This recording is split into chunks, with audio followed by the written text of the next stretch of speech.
परम पूजनीय स्वामी जी, भारत स्वाभिमान के सभी सम्माननीय भाइयों बहनों, मैं आपसे संवाद करूंगा भारत देश के लोगों का नैतिक रूप से, सामाजिक रूप से, चारित्रिक रूप से ज्यादा पतन हो, उसके लिए कैसी साजिशें हमारे देश में चल रही हैं, कैसे षड्यंत्र हमारे देश में चल रहे हैं। और इन साजिशों को और षड्यंत्रों को अगर हम ठीक से समझ पाएं तो इसको रोकने का उपाय हम कर सकते हैं, इनसे बचने का उपाय हम कर सकते हैं। उस दृष्टि से मैं आपसे बात करना चाहता हूं। ये जो हमें चारित्रिक, नैतिक और सामाजिक रूप से गिराने का षड्यंत्र और साजिश चल रही है, ये आज से नहीं चल रही है, ये बहुत पुरानी है, अंग्रेजों के जमाने से चल रही है। जब अंग्रेज इस देश में शासन करने के लिए आए और ईस्ट इंडिया कंपनी ने भारत देश पर अपना अधिकार स्थापित कर लिया, तो अंग्रेजों को और ईस्ट इंडिया कंपनी को इस बात की सबसे ज्यादा परेशानी थी कि भारतवासियों को हमेशा के लिए गुलाम बनाकर कैसे रखा जाए, भारतवासियों को हमेशा अपने काबू में और कंट्रोल में कैसे रखा जाए। अगर कोई प्रजा नैतिक रूप से अंग्रेजों से ऊंची हो, अगर कोई प्रजा चारित्रिक रूप से अंग्रेजों से ऊंची हो, अगर कोई प्रजा भौतिक रूप से अंग्रेजों से ऊंची हो, सामाजिक दृष्टि से अंग्रेजों से ऊंची हो, तो वो प्रजा तो अंग्रेजों का गुलाम कभी हो नहीं सकती। दुनिया में ये सर्वमान्य सत्य है। किसी भी देश में आप चले जाएं, अगर किसी को गुलाम बना के आप रखना चाहते हैं तो जिसको गुलाम बनाना है उसको हर तरह से नीचा दिखाना पड़ता है और उसको नीचा करना पड़ता है। गुलाम बनाने वाला जो मालिक है उसको हर दृष्टि से ऊंचा बताना पड़ता है, ऊंचा सिद्ध करना पड़ता है। अगर अंग्रेजों ने भारत को गुलाम बनाया तो भारतवासियों को हर तरह से नीचा दिखाना अंग्रेजों के लिए जरूरी था। भारतवासियों को हर तरह से नीचा करना और करवाना अंग्रेजों के लिए जरूरी था, नहीं तो भारत अंग्रेजों का कभी भी गुलाम नहीं होता और अंग्रेज कभी भी हमारे ऊपर राज नहीं कर सकते। आप अपने घर में भी ये देखें, पड़ोस में देखें, आसपास में देखें, जो मालिक होते हैं और जो नौकर होते हैं, मालिक और नौकरों के संबंध कुछ इसी तरह के हुआ करते हैं। नौकर हमेशा मालिक को ऊंची दृष्टि से देखता है, तभी वो नौकर रह सकता है। अगर नौकर मालिक को ऊंची दृष्टि से देखना बंद कर दे तो 1 मिनट में वो मालिक को छोड़कर जा सकता है या मालिक को 1 मिनट में समाप्त भी कर सकता है।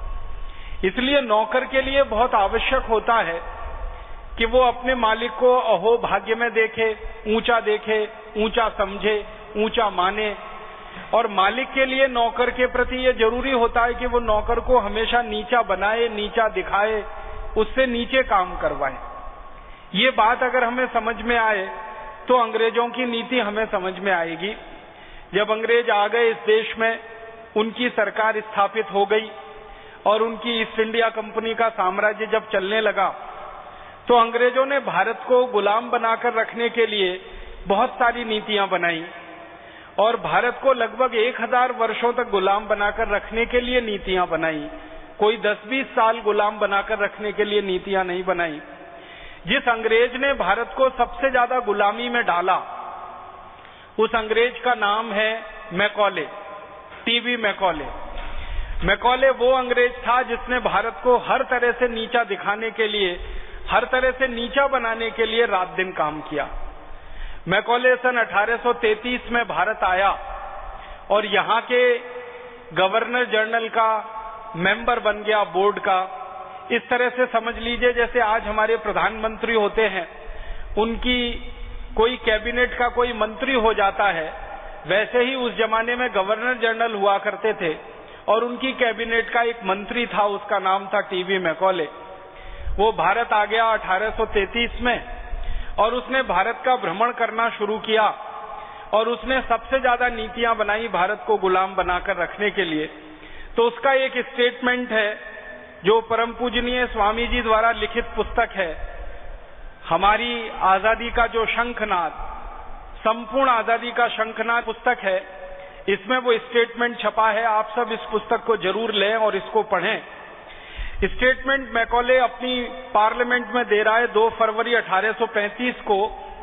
आई have travelled length and breath of India, मैंने भारत का उत्तर से दक्षिण पूरा प्रवास किया है। लेंथ एंड ब्रेथ का माने पूरे भारत का मैंने प्रवास किया है। And I have not seen a one person who is a beggar, मैंने भारत में आज तक एक भी आदमी को भिखारी नहीं देखा।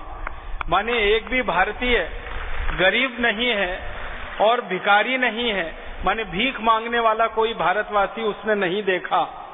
फिर वो कहता है I have never seen a thief in India, मैंने भारत में किसी को चोर नहीं देखा। माने यहाँ कोई चोरी नहीं करता है, यहाँ कोई भीख नहीं मांगता है।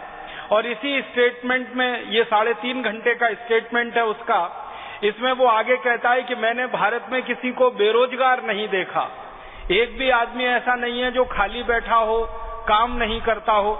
तो ना तो उसने कोई भिखारी देखा, ना उसने कोई चोर देखा, ना उसने किसी को बेरोजगार देखा। इसका मतलब क्या है कि सन 1833 में जब मैकॉले भारत आया और उसके लगभग 1.5-2 साल के बाद वो ब्रिटिश पार्लियामेंट में ये बात कह रहा है 1835 2 फरवरी को कि भारत में कोई गरीब नहीं, भुखमरी का शिकार नहीं, चोर नहीं। इसका माने भारत आर्थिक रूप से बहुत समृद्धशाली देश है।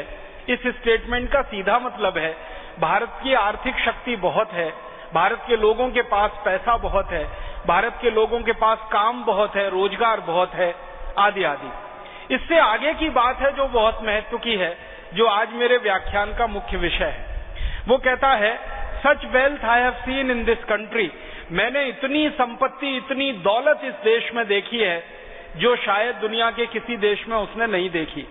क्योंकि भारत आने के पहले वो दुनिया के और भी कई देशों में गया ईस्ट इंडिया कंपनी की तरफ से, तो बाकी किसी देश में उसको इतनी दौलत और संपत्ति नहीं दिखाई दी जितनी भारत में उसने देखी। और उसके बाद की जो महत्व की बात कह रहा है, such high moral values, people of such calibre that I do not think we would ever conquer this country. वो कह रहा है कि इतने मजबूत लोग हैं यहाँ के, और यहाँ के लोगों का नैतिकता इतनी ऊंची है, मॉरल माने नैतिकता, यहाँ के लोगों की नैतिकता इतनी ऊंची है, यहाँ के लोगों की सामाजिकता इतनी ऊंची है, यहाँ के लोगों की ताकत इतनी अधिक है, मानसिक शारीरिक, कि हम कभी भी इस देश को जीत नहीं सकते, अर्थात हम कभी भी इस देश को गुलाम नहीं बना सकते। ये वो अपने स्टेटमेंट में कह रहा है। मतलब क्या है, नैतिक रूप से ऊंचे लोग हों, धार्मिक रूप से ऊंचे लोग हों, सामाजिक रूप से ऊंचे लोग हों, चारित्रिक रूप से जब बहुत ऊंचे लोग होते हैं तो उनको गुलाम बनाना एकदम असंभव होता है, संभव नहीं होता है। जिनके चरित्र ऊंचे होते हैं, जिनकी नैतिकता ऊंची होती है, जिनकी मान्यताएं ऊंची होती हैं, जिनकी सभ्यता में ऊंचाइयां बहुत होती हैं, परंपराएं जिनकी बहुत ज्यादा अच्छी होती हैं, मजबूत होती हैं, ऐसे लोगों को गुलाम नहीं बनाया जा सकता। ये मैकॉले भारत की बारे में अंग्रेजी संसद में कह रहा है 2 फरवरी 1835 को कि हम भारत को कभी गुलाम नहीं बना सकते, कभी जीत नहीं सकते। फिर आगे वो एक बात कह रहा है, अगले स्टेटमेंट में वो कह रहा है कि यदि भारत को गुलाम बनाना है तो हम बना नहीं सकते, ये देश बहुत मजबूत है हर तरह से, लेकिन अगर इस देश को गुलाम बनाना है तो हमें भारत के लोगों की रीढ़ की हड्डी तोड़नी पड़ेगी। अब ये एक मुहावरा है, रीढ़ की हड्डी तोड़ना। हमें भारत के लोगों को अगर गुलाम बनाना है तो रीढ़ की हड्डी तोड़नी पड़ेगी। ऐसे समझ लीजिए जैसे किसी व्यक्ति को कमजोर करना है तो रीढ़ की हड्डी तोड़ दो, वैसे ही भारतीय समाज को तोड़ना है, गुलाम बनाना है तो भारतीय समाज की रीढ़ की हड्डी को तोड़ना पड़ेगा। तो वो रीढ़ की हड्डी क्या होगी? वो भारत की नैतिकता है, वो भारत के लोगों का चरित्र है, वो भारत के लोगों की ऊंचाई है, वो भारत के लोगों की सारी मान्यताओं की मजबूती है। मतलब भारत के लोगों को नैतिक रूप से जब तक तोड़ेंगे नहीं हम, भारत के लोगों को चारित्रिक रूप से जब तक नीचे नहीं गिराएंगे हम, भारत के लोगों को आध्यात्मिक रूप से जब तक कमजोर नहीं करेंगे हम, भारत के लोगों को धार्मिक रूप से जब तक हम कमजोर नहीं करेंगे, तब तक भारत हमारा गुलाम नहीं होगा, नहीं हो सकता।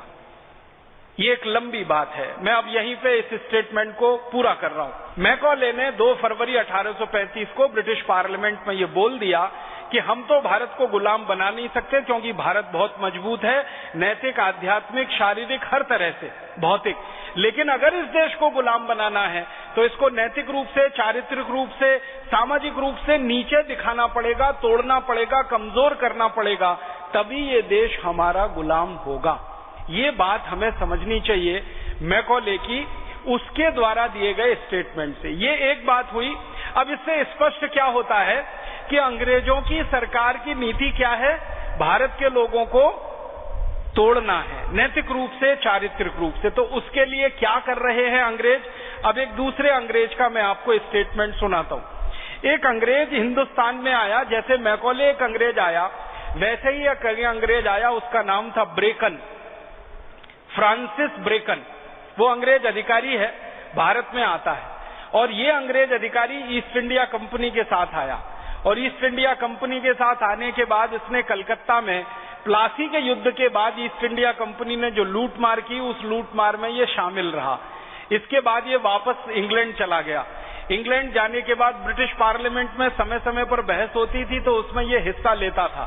एक बार ब्रिटिश पार्लियामेंट में बहस हुई सन 1832 में, और बहस ये हुई कि भारत में अंग्रेजी साम्राज्य को स्थापित करने की दृष्टि से हम क्या क्या काम ऐसे कर रहे हैं जिससे भारतवासियों के चरित्र गिर रहे हैं या भारतवासियों की नैतिकता में कमी आ रही है। तो ब्रेकन ब्रिटिश पार्लियामेंट में खड़े होकर 1832 में एक बात कहता है कि हमने भारतवासियों की नैतिकता में और उनके चरित्र में एक सुराख कर दिया है, एक छेद कर दिया है। पूरा चरित्र और उसको तो हम नहीं तोड़ पाए हैं, लेकिन एक छेद छोटा सा हमने कर दिया है। तो उससे पूछा गया ब्रिटिश पार्लियामेंट में क्या कर दिया है, तब वो लंबी इतिहास बताता। वो कहता है कि सन 1760 में प्लासी का युद्ध जीतने के बाद हमने कलकत्ता में एक शराब की दुकान खुलवाई है, और उस शराब की दुकान से शराब बिकना शुरू करवाया। 1760 में वहां भारत के लोग कोई शराब खरीदने आते नहीं थे, हमारी दुकान पर कोई जाता नहीं था, दुकान ऐसे ही पड़ी रहती थी। अंग्रेजों ने दुकान खोली 1760 में कलकत्ता में, शराब की पहली दुकान हिंदुस्तान में खुली, उसके पहले कोई शराब की दुकान नहीं थी। और अगर इसको दूसरे शब्दों में कहें तो शराब का पहला लाइसेंस इस देश में अंग्रेजों ने दिया ईस्ट इंडिया कंपनी को दुकान चलाने के लिए। ईस्ट इंडिया कंपनी ने वो लाइसेंस किसी कॉन्ट्रैक्टर को दे दिया, और वो कॉन्ट्रैक्टर दुकान चलाता है। तो ब्रेकन उस कॉन्ट्रैक्टर से बात कर रहा है और कह रहा है कि भारतवासी कलकत्ते के जो हैं वो शराब पीते हैं क्या? तो वो दुकानदार कह रहा है ये लोग शराब नहीं पीते हैं। तो आगे पूछ रहा है हमारी नीति क्या है? तो वो कह रहा है हमारी नीति है कि भारतवासी अधिक से अधिक शराब पीना शुरू कर दें, ये हमारी नीति है। इस नीति के लिए क्या कर रहे हो? तो वो कहता है कि मैं भारतवासियों को तरह तरह से लुभाने की और लालच देने की कोशिश कर रहा हूं कि वो यहाँ शराब की दुकान पर आएं, अपना पैसा खर्च करें और शराब पीकर जाएं। फिर वो ब्रेकन पूछ रहा है उस दुकानदार से कि भारतवासी सामान्य रूप से सबसे ज्यादा पैसा कहाँ खर्च करते हैं? तो वो दुकानदार अंग्रेजी बता रहा है ब्रेकन को कि ये भारतवासी सबसे ज्यादा पैसा खर्च करते हैं मंदिर में दान देने में, गरीबों की सेवा करने में, जरूरतमंदों को देने में। तो सामाजिक रूप से, धार्मिक रूप से भारतवासी पैसे का ज्यादा खर्च वहां करते हैं, लेकिन शराब वराब पीने पे भारतवासी खर्चा नहीं करते हैं, क्योंकि शराब पीना इनकी आदत में शामिल नहीं है, और इनकी जलवायु जो है, इनका जो वातावरण है, वो भी इनको अनुमति नहीं देता है कि ये शराब पिए। अब ये वार्तालाप है 1760 के आसपास का, और ये वार्तालाप हो रहा है एक अंग्रेज अधिकारी फ्रांसिस बेकन और अंग्रेजों ने पहली जो शराब की दुकान खुलवाई उसके दुकानदार के बीच में। उसके बाद 1832 का एक वार्तालाप सुनाता हूं। यही शराब की दुकान धीरे धीरे बड़ी होती है, इसकी कई शाखाएं कलकत्ता में खुल जाती हैं और बहुत सारी शाखाओं से शराब बिकना शुरू हो जाती है। तो 1832 में शराब की दुकान का जो पहला मालिक है वो तो मर गया है, दूसरा मालिक इसको चला रहा है। फिर उससे पूछा जाता है कि 1760 से 1832 के बीच में क्या स्थिति है, तब वो क्या कह रहा है वो सुनिए। वो कहता है कि अब तो कलकत्ते के भारतवासियों में शराब की खपत बहुत ज्यादा होने लगी है। आप इसको ध्यान से समझिए। 1760 तक एक भी भारतवासी कलकत्ते में शराब नहीं पीता, एक भी भारतवासी भारत में शराब नहीं पीता, और 1832 के आते आते वो शराब की दुकान का मालिक कह रहा है कि अब तो कलकत्ते में भारतवासियों में शराब की खपत बहुत अधिक होने लगी है। जो भारतवासी अधिक पैसा खर्च कर सकते हैं वे सब अधिक से अधिक शराब पर पैसा खर्च कर रहे हैं। हमारी दुकान से भारतवासी शराब खरीदते हैं, ब्रांडी खरीदते हैं, बियर खरीदते हैं, शैंपेन खरीदते हैं और अन्य हमारी शराबें यहाँ काफी बिकती हैं। फिर एक अंग्रेज उस दुकानदार से पूछ रहा है कि भारतवासी ये ब्रांडी, बियर, शैंपेन में से सबसे ज्यादा क्या पीते हैं? तो वो उत्तर दे रहा है कि सबसे ज्यादा शैंपेन पीते हैं। फिर उसके बाद आखिरी सवाल वो अंग्रेज पूछ रहा है 1832 में कि पहले क्या भारतवासी शराब पीते थे? तो वो दुकानदार कह रहा है कि मेरा जो पूर्व मालिक था, माने पहला लाइसेंस जिसको मिला वो मर गया, उसके बाद दूसरा लाइसेंस वाला कह रहा मेरा पहले वाला जो मालिक था वो अक्सर मुझसे कहा करता था कि कोई भारतवासी यहाँ शराब पीने नहीं आता था। जब भी होता था तो कोई अंग्रेज अधिकारी आकर शराब पीता था या अंग्रेज आकर शराब पीता था। तो वो कह रहा है कि पहले तो कोई भारतवासी शराब पीने आता नहीं था। क्यों? वो पूछ रहा है क्यों? तब वो कह रहा है कि जहां तक मैं जानता हूं शराब पीना भारतवासियों के धर्म के विरुद्ध है। मैं जानता हूं कि शराब पीना भारतवासियों की आदत के विरुद्ध है। मैं जानता हूं कि शराब पीना भारत की सामाजिक रिवाज के विरुद्ध है। और मैं जानता हूं कि शराब पीना भारतवासियों के पर्यावरण और प्रकृति के विरुद्ध है। ये 4 उत्तर वो दे रहा है। अब इससे हम अंदाजा लगाएं कि 1760 में एक भी भारतवासी शराब नहीं पीता हो और 1832 तक आते आते इस देश में हजारों लोग अंग्रेजों की शराब पीने लगे हों, तो मतलब क्या है? अंग्रेजों की जो नीति थी वो नीति भारत में सफल हुई। और वो नीति क्या थी? सचरित्र भारतवासियों को, ऊंचे चरित्र वाले भारतवासियों को, ऊंची नैतिकता वाले भारतवासियों को शराब में डुबो देना है और धीरे धीरे वो इतने शराबी हो जाएं कि उनकी नैतिकता की सारी चीजें छूटती चली जाए। आप जानते हैं दुनिया में शराब एक ऐसी वस्तु है जो किसी भी व्यक्ति को देवता से दानव बना सकती है, जो किसी भी व्यक्ति को देवत्व से राक्षसत्व की तरफ ले जा सकती है। ये अकेली एक ऐसी वस्तु है।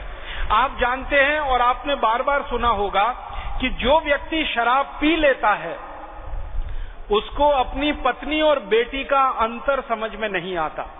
जो व्यक्ति शराब पी लेता है उसको बहन और पत्नी का अंतर भी समझ में नहीं आता। जो व्यक्ति शराब पी लेता है उसको कोई ऊंचा और नीचा दिखाई नहीं देता। जो व्यक्ति शराब पी लेता है वो कितना भी नीचे गिर सकता है। मैं आजकल अखबार पढ़ता हूं, आप भी अखबार पढ़ते होंगे। ऐसे बहुत सारे अखबारों में किस्से हमने पढ़े हैं, खबरें पढ़ी हैं और सच्ची खबरें हैं। जब शराब पीकर बाप ने अपनी बेटी के साथ बलात्कार किया, जब शराब पीकर भाई ने अपनी बहन की इज्जत से खिलवाड़ किया, जब शराब पीकर किसी चाचा ने अपनी भतीजी को नहीं छोड़ा, जब शराब पीकर किसी मामा ने अपनी भांजी को नहीं छोड़ा, जब शराब पीकर किसी रिश्तेदार ने अपने बिल्कुल नजदीकी लोगों को नहीं छोड़ा। हमारे भारत देश में आज बहुत खराब स्थिति है। हमारे देश की माताओं बहनों के साथ जो बलात्कार होते हैं, जो छेड़खानी की घटनाएं होती हैं, आप जानते हैं उनमें से 70% घटनाएं ऐसी होती हैं जो उनके किसी सगे संबंधी द्वारा ही की जाती हैं, क्योंकि वो सगे संबंधी शराब पिए हुए होते हैं, मदांध होते हैं, नशे के शिकार होते हैं, उनका विवेक खत्म हो जाता है, विवेक शून्य हो जाता है, चेतना समाप्त हो जाती है। आदमी पशु से भी बदतर हो जाता है। पशुओं में भी एक संयम होता है लेकिन शराबी आदमी वो संयम नहीं पाल सकता। तो ये शराब की विशेषता है। इस विशेषता को अंग्रेज जानते थे और इसलिए उन्होंने हिंदुस्तानी लोगों को शराब पीने की लत लगाई। और हिंदुस्तानी जो अंग्रेजों के आने के पहले शराब को छूते भी नहीं थे, शराब यहाँ बनती नहीं थी, तो पी कहाँ से जाएगी, तो वो हिंदुस्तानियों में शराब का दुर्गुण आ गया। फिर अंग्रेजों की देखा देखी हिंदुस्तानियों ने खुलेआम शराब पीना शुरू किया। 1832 में अब 1760 में एक दुकान थी, 1832 में 137 दुकानें हो गईं, फिर धीरे धीरे 1890 तक आकर 350 दुकानें हो गईं। फिर एक दिन पता चला कि अंग्रेज जब हिंदुस्तान छोड़कर गए तो 3500 से ज्यादा हिंदुस्तान में शराब की दुकानें हो गईं। ये अंग्रेजों ने हमारे देश में शराब की लत लगाकर हिंदुस्तानियों के चरित्र को, उनकी नैतिकता को कमजोर करने का एक खतरनाक षड्यंत्र और एक खतरनाक साजिश इस देश में की। अब मुझे दुख है एक दूसरी बात का कि अंग्रेजों ने तो ये साजिश की, षड्यंत्र किया, उन्होंने हमको शराबी बना दिया और कोई कोर कसर नहीं छोड़ी। हमको उन्होंने शराब में डुबो दिया, उसके लिए कोई कसर नहीं छोड़ी। अंग्रेजों के जाने के बाद इस देश में क्या हुआ? हमारे मन में ये आएगा कि जब अंग्रेज चले गए 15 अगस्त 1947 को, तो शराब तो बंद हो जानी चाहिए और शराबी लोगों का सुधार होना चाहिए, उनको वापस नैतिक बनाना चाहिए, चारित्रिक रूप से ऊंचा उठाना चाहिए, उनकी आध्यात्मिक धार्मिक उन्नति के लिए काम किया जाना चाहिए। आजादी के बाद तो ऐसा ही होना चाहिए। आपके मन में प्रश्न आएगा बहुत सहज रूप से, लेकिन मुझे बहुत दुख है कि आजादी के 62 साल के बाद भी अंग्रेजों की बनाए गए ये षड्यंत्र और साजिश लगातार चल रहे हैं और हिंदुस्तान धीरे धीरे शराब में डूबता ही चला जा रहा है। आप पूछेंगे कारण क्या है? कारण बिल्कुल सीधा सा है कि पहले गोरे अंग्रेजों ने भारत को बर्बाद करने के लिए ये शराब नीति चलाई, अब काले अंग्रेजों ने भारत को बर्बाद करने के लिए शराब नीति चला रखी है। काले अंग्रेजों से मतलब किनका है? काले अंग्रेजों से मेरा मतलब है वो भारतवासी जो अंग्रेजों की तरह भारत पर शासन कर रहे हैं और अंग्रेजों की तरह भारत पर राज कर रहे हैं। वो यहाँ के मुख्यमंत्री हो सकते हैं, यहाँ के वित्त मंत्री हो सकते हैं, वाणिज्य मंत्री हो सकते हैं, यहाँ के दूसरे तरह तरह के मंत्री हो सकते हैं। उनकी नीति भी अंग्रेजों की नीति से कोई भिन्न नहीं है। उनकी नीति वही है कि भारतवासियों को नैतिक रूप से, चारित्रिक रूप से, धार्मिक रूप से, आध्यात्मिक रूप से कम करते जाओ, गिराते जाओ, गिराते जाओ, गिराते जाओ और भारतवासी इतने गिर जाएं कि ये काले अंग्रेजों के खिलाफ कोई बगावत ना कर दें, षड्यंत्र ना हो जाए और काले अंग्रेजों की सत्ता हाथ से ना निकल जाए।